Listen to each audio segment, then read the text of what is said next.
Hello guys, magluto tayo ngayon ng curry, chicken curry. So, dito na i-blender ko na yung chili, garlic, onion, ginger, and lemongrass. So, biniblend ko na siya sa lahat para madali na lang. So, lagyan natin siya dito.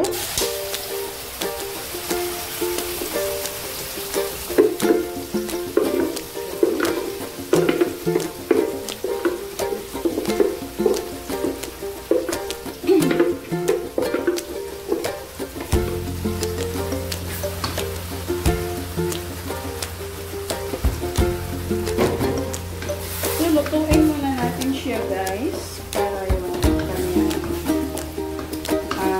oil lalabas. Ayan. So hayaan muna natin siya lutuin bago natin ilagay yung ating chicken.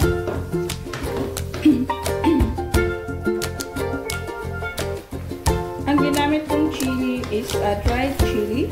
Tapos binabad ko muna siya sa tubig. Tinanggal ko konting yung yung seed niya. Tinapon ko muna yung seed niya. Tapos saka ko na siya in-blender. So kailangan muna natin siya guys, ibabad sa tubig yung ating chili, dried chili.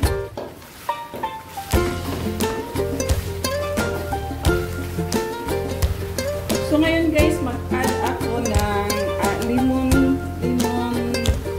leaves. Yung guys, yung lemon pastel, hindi yung yellow, yung green ang color niya. So para siya pang pabango. Instead of pag wala kayong lemon guys, curry leaves, okay din yun. Pero mas gusto ko kasi yung amoy yung sa lemon kaysa curry leaves. Ang sarap niya. Masarap yung niya, mabango pa. So, kaya ang ilalagay ko is yung ating lemon leaves. So, malapit na siyang maluto kasi, ayan, lumalabas na yung kanyang oil.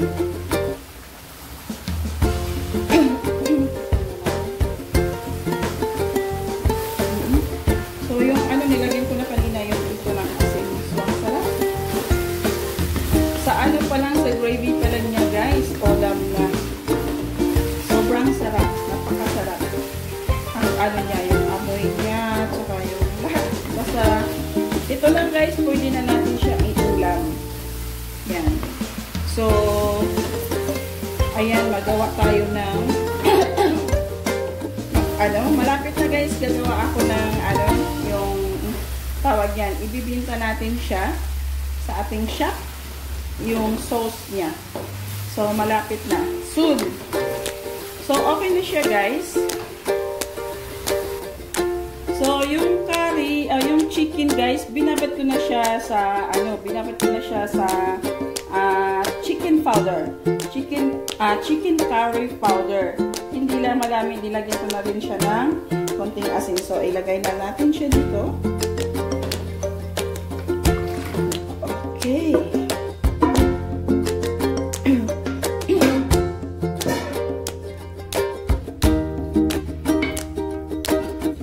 Marami akong niluluto ngayon guys kasi today is a Mother's Day, tomorrow, pero advance lang natin yung ating celebration. Dadalhin natin siya sa church. So haluin lang natin siya guys. Tapos tingnan mo ang daming gravy niya, ang sarap tingnan. So wag muna natin siyang lagyan ng tubig. Kasi magtutubig siya dyan sa sarili niya. Yung chicken, magtutubig na yan mamaya. So, hayaan lang muna natin siya. Alalayan lang natin siya guys para hindi rin siya masusunog. Kasi hindi pa lumabas yung kanyang katas. So, ayan. So, okay. Takpan lang natin siya guys.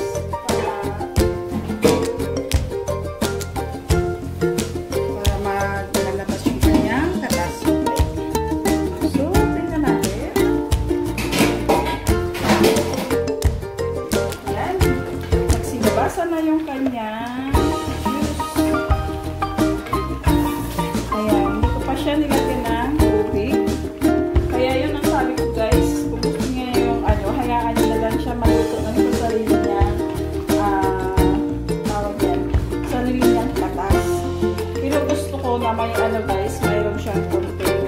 sabaw.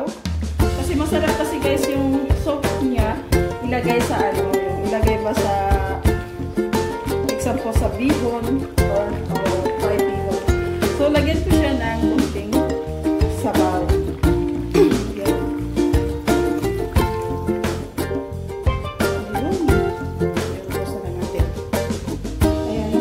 Pag may sabaw guys, ihalo din sa kanin. Masarap. Kaya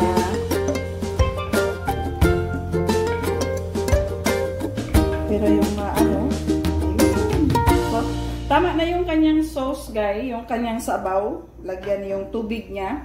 So, hayaan na lang natin siya bago natin ilagay yung ating potato.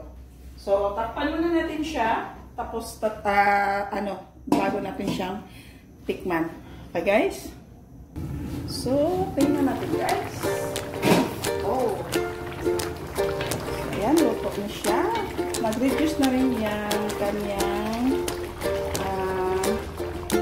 sabaw. So, ilagay natin. Pinirito ko na siya guys. Yung ating patatas, pinirito ko na siya para madaling maluto. Actually, luto na talaga siya. Para hindi siya madurog ba.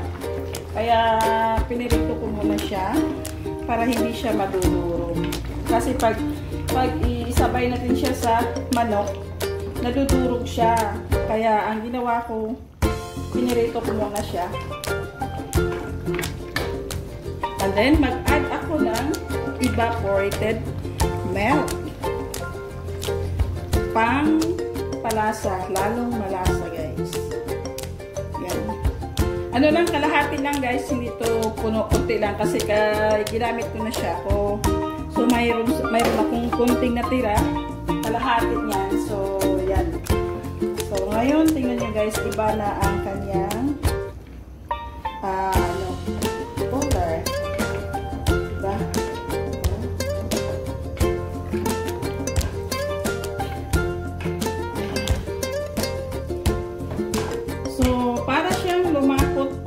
Diba kanina marami siyang sabaw. So ngayon ay lumapot. Ngayon naman ay tikman natin. Natin siya guys.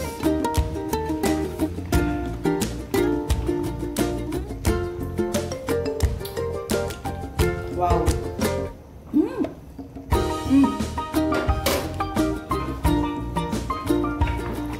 So okay na siya.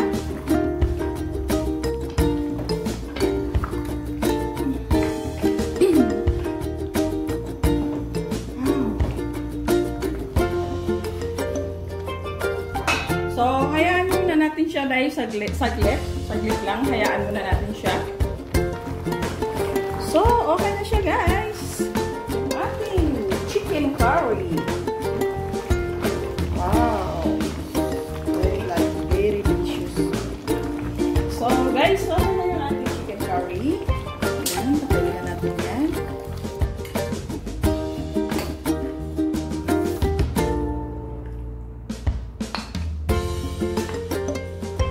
Gravy niya guys, napakasarap sa gravy.